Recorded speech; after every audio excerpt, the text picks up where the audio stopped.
আসসালামু আলাইকুম। আমার চ্যানেলে আপনাদের সকলকে স্বাগত।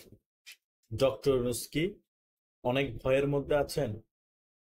ডক্টর ইউনূস কেন সেদিন মাইলস্টোনের এত বড় ট্র্যাজেডি হওয়ার পর সেখানে দেখতে গেলেন না, এবং হাসপাতালের মধ্যে অনেক বাচ্চা শিশু মরে যাওয়ার শেষ সময়ে কাতরাচ্ছিল, হাসপাতালে অনেক কষ্ট পাচ্ছিল, সেই সকল বাচ্চা শিশুকে তিনি দেখতে যাননি? কেন দেখতে যাননি? এটা কি আপনাদের মনে প্রশ্ন জাগেনি? বিগত 7 দিন বা 10 দিন যাবৎ ডক্টর ইউনূস কি যমুনা থেকে কোথায় গিয়েছিল সেটাও কি আপনাদের কোনো প্রশ্ন জাগেনি? তার মেইন কথা হচ্ছে, ডক্টর ইউনূসের সাথে এখন আমাদের বাংলাদেশের সাধারণ জনগণের কোনো সম্পৃক্ততা নেই। তিনি অনেক ভালো মানুষ, আমি মেনে নিলাম, কিন্তু তিনি তো একজন ভালো শাসক না। জনগণ ডক্টর ইউনূসের উপর ক্ষেপে আছেন। সেদিন মাইলস্টোন কলেজের ছাত্রদের সাথে কিন্তু শিক্ষা উপদেষ্টা এবং আইন উপদেষ্টা কথা বলতে গিয়ে কিন্তু অবরুদ্ধ হয়ে গিয়েছিলেন, মনে আছে? ডক্টর ইউনূসও ভালো করেই জানতেন আমার উপর জনগণের যে ক্ষোভ। আমি যদি মাইলস্টোন কলেজের শিক্ষার্থীদের সাথে কথা বলতে যাই বা দেখা করতে যাই, আমাকে অবরুদ্ধ করে ফেলতে পারে। আমি একজন প্রধান উপদেষ্টা, সেখানে কিন্তু এক মেসাকার অবস্থা হয়ে যেতে পারে। আবার যে কোনো মুহূর্তে এক দফা দাবিও আসতে পারে। তখন কিন্তু যে কোনো মুহূর্তে আমার সরকার ফল্ট করতে পারে। সে সকল কারণ চিন্তা করেও কিন্তু তিনি হাসপাতালে অসুস্থ বাচ্চা শিশুদেরকে দেখতে চায়নি এবং দেখতে যায়নি, কারণ তিনি মনের মধ্যে একটা ভয় নিয়েই এখন যমুনাতে বসে আছে। অনেকেই বলছে তিনি যমুনাতে গৃহবন্দী অবস্থায় আছে এবং সেনা পাহারায় আছে। ওইখানে সবসময় এট এ টাইম সেনারা পাহারায় থাকে এবং পুলিশ, বিজিবি সকলে পাহারা দিয়ে থাকে।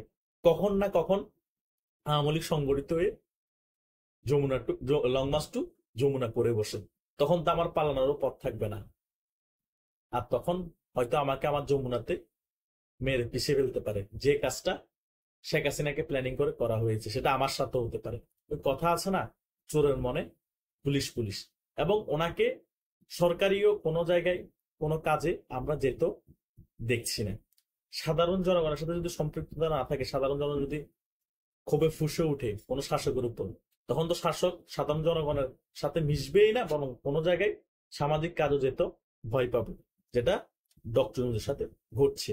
কিন্তু শেখ হাসিনার ক্ষেত্রে দেখেন, যখন ছাত্ররা আহত হয়েছে এবং আওয়ামী লীগের সাধারণ কর্মীরাও আহত হাসপাতালে ছিল, বিভিন্ন ধরনের কাজে তিনি কিন্তু হাসপাতালে দেখতে গিয়েছেন, এবং অন্যান্য বিভিন্ন সমস্যা হলো, দুর্যোগ হলো, তিনি কিন্তু সে সকল জায়গায় পরিদর্শন করতে গিয়েছেন। এবং পৃথিবীর যত শাসক আছে সকলে কিন্তু এটা করে। কিন্তু আমাদের বাংলাদেশে আমরা এমন এক শাসক পেয়েছি, তার সে নিজেই তো ভয়ে থাকে এবং তার উপদেষ্টারও ভয়ে থাকে। তাদের কথা হচ্ছে বাংলাদেশে মব সৃষ্টি করে ক্ষমতায় থাকা, জনগণের সাথে সম্পৃক্ততার কোনো দরকার নেই। কিন্তু এই জনগণই কিন্তু তাদেরকে মাথার তাজ হিসেবে চিন্তা করে তাদেরকে এই উপদেষ্টা মন্ডলীর পদে বসিয়েছে, এবং ডক্টর ইউনূসকে সকলেই মেনে নিয়েছিল। কিন্তু 11 মাস পরে এমন এক পরিস্থিতি দেশের মধ্যে ক্রিয়েট করে রাখছে, বা এমন এক পরিস্থিতি হয়েছে যে জনগণ তাদেরকে পাইলে এখন গণদোলাই দেয়, পাইলে এখন অবরুদ্ধ করে রাখে, পাইলে এখন তাদেরকে বাংলাদেশ থেকে বিতাড়িত করে। এই পরিস্থিতির কারণে ডক্টর ইউনূস এখন কোনো জায়গায় যেতে ভয় ঢুকছে এবং তার মনের মধ্যে ভয় কাজ করছে।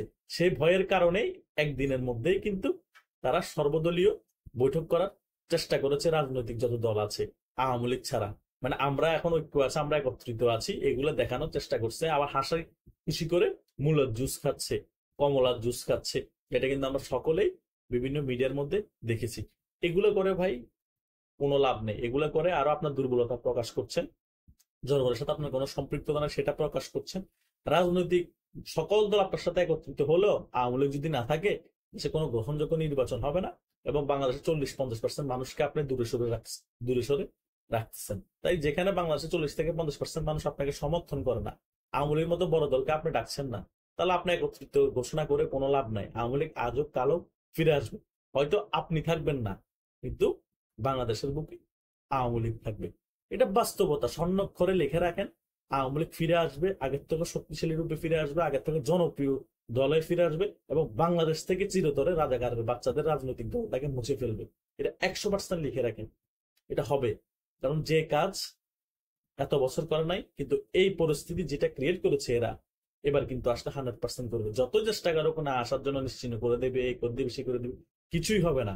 আওয়ামী লীগই বাংলাদেশ সবচেয়ে বড় দল হিসেবেই থাকবে এবং আওয়ামী লীগ বাংলাদেশ সবচেয়ে বড় দল হিসেবে আবার ক্ষমতায় আসবে। এটা বাস্তব, বাস্তব, বাস্তব, বাস্তব। কারো কোনো যদি সন্দেহ থাকে কমেন্ট করে আপনারা আমারে বলতে পারেন। আর যদি অন্য কোনো চিন্তা ভাবনা থাকে আমার কথা কি সত্য নাকি, সেটাও কমেন্ট করে জানাতে পারেন। ধন্যবাদ সকলকে।